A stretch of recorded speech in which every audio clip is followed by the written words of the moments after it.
Good afternoon, YouTube. My name is Dan with GBGH Studios, where you can't forget to go big or go home. Chris is on vacation today, so I'll be solo. It'll be a brief recap of this week's events in Minnesota sports, as well as a preview of what to expect this weekend. Recapping the Minnesota Vikings win over the Chicago Bears on Sunday, 23-20 in overtime. An unbelievably wild game at the Dome, the final game between the Bears and the Vikings at the Metrodome, where the Vikings got a winning field goal from Blair Walsh to win the game. I'd say overtime by itself was pretty crazy in itself.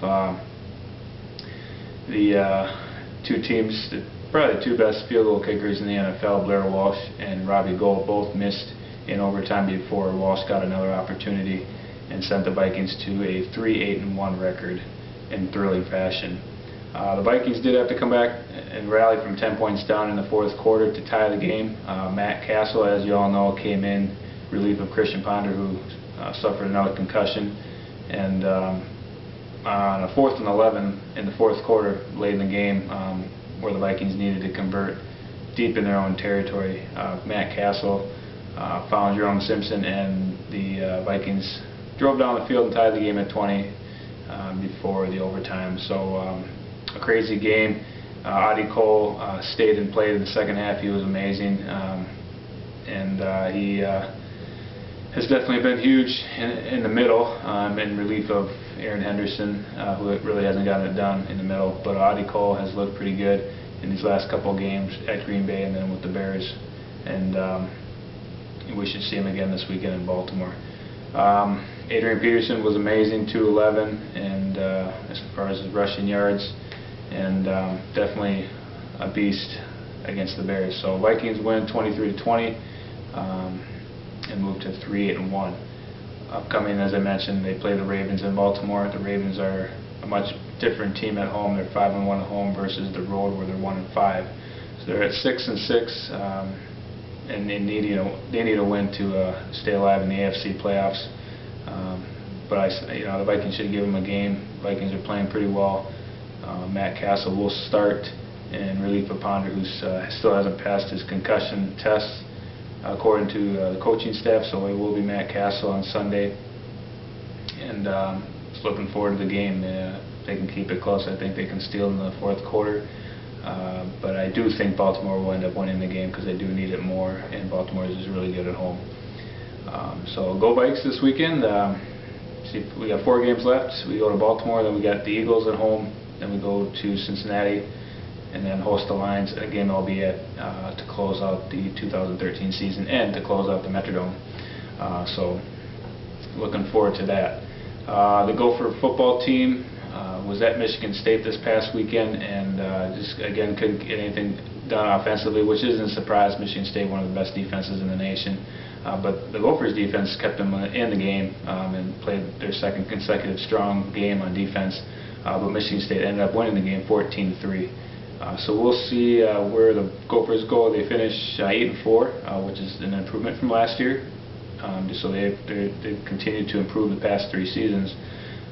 So higher expectations definitely next year, but they should get a good bowl. Probably won't be a New Year's Day bowl. They probably needed to beat the Spartans for any chance of that, but they should get a good bowl. I've heard the Heart of Texas Bowl maybe down in Dallas, so it's too early to tell. There's still these games this weekend to play, and then we'll know more about who goes where as far as bowl games. So, but the Gophers finished 8-4, and I couldn't be prouder of the guys. They've had a really good year, and hopefully they can finish it off with a bowl win. And some people are saying they could face Texas Tech again, which we all know past games with Texas Tech.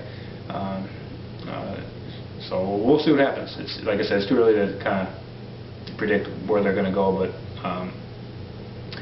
that's just what I've been hearing. So Gophers are going to a bowl game, and let's go Gophers. Gopher hockey is in Michigan State and East Lansing this weekend. #1 Gopher hockey team traveling on the road, so that's a Friday-Saturday game or series this weekend in Michigan State. And the Timberwolves have been off for about a week. They were supposed to play in Mexico City Wednesday night. but there was some smoke in the arena. I guess there was an escalator fire or some kind of debacle, so the game was canceled. And the Gophers' last game was on Sunday, or excuse me, the Timberwolves game. They played the Oklahoma City Thunder on Sunday and lost 113-103. That was the night following a victory in Dallas. So the Gophers had split this past weekend, or God, I keep saying the Gophers. Lot to break down here. The Timberwolves split this weekend on the road. They're currently sitting at 9-10 and out of the playoff race. So again, their bench is kind of not helping them out. They do need to pick it up on the bench. Berea, he's kind of been non-existent this past week, actually a couple weeks, but we'll see if they can pick it up. They do play the Miami Heat tomorrow and Saturday, so it does not get easier. But Miami has dropped a couple in a row here too, so the game's at Target Center tomorrow night, Saturday, so we'll see if they can rise to the occasion and beat the Heat at home.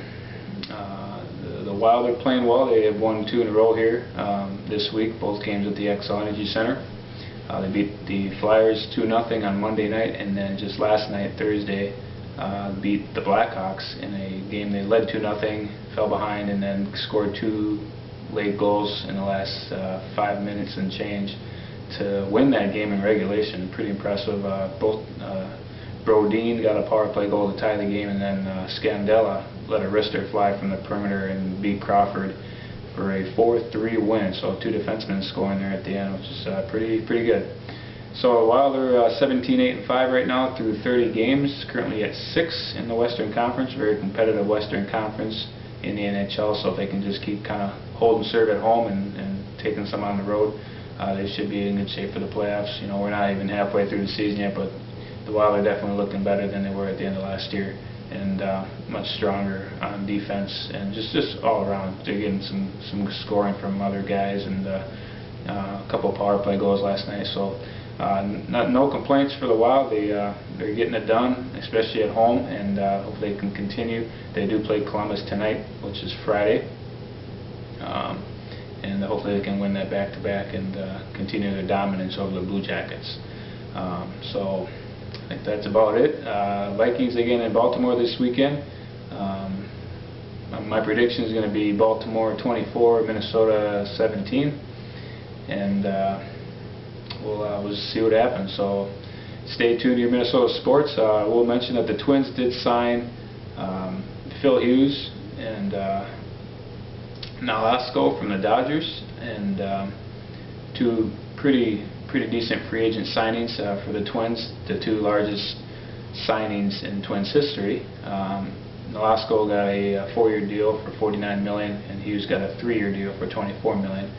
Hughes wasn't that great last year, but I'm definitely excited about the signings. It's definitely an upgrade, which it really isn't saying much, but I've been on the team to spend, because they definitely need to spend to be competitive, in addition to getting their guys in the minors ready for the big stage, so developing those guys. But you do need some support around them, and this is a start. They still need to do some more, but these 2 pitchers that will definitely start in the rotation is definitely an improvement from last year. So I think they got the better deal with SKOL, and I'm excited to see how they do. So with that, my name is Dan. Again, Chris has been on vacation. He'll be back on our next video recapping the Vikings and Ravens. Thanks for joining us. I hope you all had a great Thanksgiving and happy holidays. Go Vikes!